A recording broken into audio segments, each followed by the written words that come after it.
Fyodor Dostoevsky once said, "The joy of love is great, but suffering is terrible, and it is better for a person not to love at all." Love is a curse that cannot be reversed until you first suffer. Love is never a blessing, since it requires sacrifices and abandonment. Love is the master key that unlocks the gates of happiness, hatred, jealousy, and most easily, fear.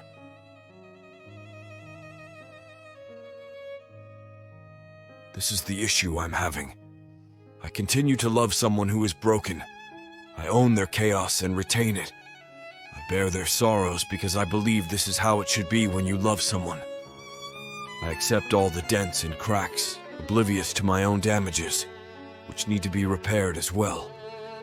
I persuade them that it is acceptable for them to treat my body as if it was a second home or a rehab facility for their unrequited past, remorse, and grief.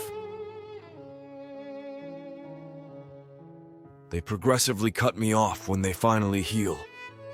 I was aware of the warning signs but chose to disregard them. I continue to believe that they love me enough to not harm me because they know how it feels to be trapped in that blinding abyss. But they still left, and I'm on my own once more. This time I'm bringing all of their leftover damages, as well as my own.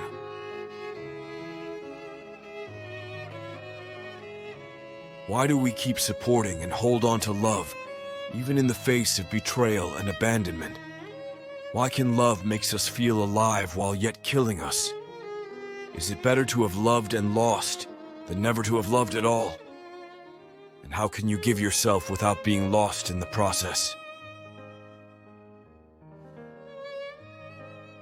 The crux of my problem is that I'm always eager to love those who are in pain, but I'm never willing to put myself first. You keep pouring into the cups of others by being present for them. You offer your all to help them feel good, joyful, and loved. You, on the other hand, get the sensation that no one is keeping an eye on you. I understand how it feels. I wish someone would grasp my hand and say, "Your struggles are valid. You don't have to face them alone. I am always here for you, and I want you to know that I am concerned about your well-being." I'm very aware of how brutal the world can be.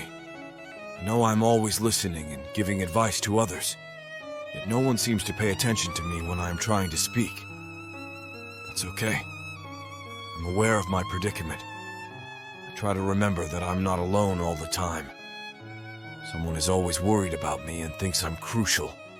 That's how I manage to keep my head above water. People are often so consumed with their own concerns that they forget about me.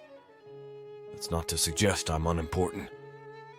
Still, despite having friends and people to chat with, I'm not anyone's favorite, and nobody looks forward to talking to me every day, which bothers me. I dislike being emotionless. I'm at a loss for words. There are no happy or sad feelings, nothing at all. When your thoughts race, yet you don't feel anything. The issue with your 20s is that you are both too young to bear all the world's immense strain on your own. Yet, you are too old to cry to your parents,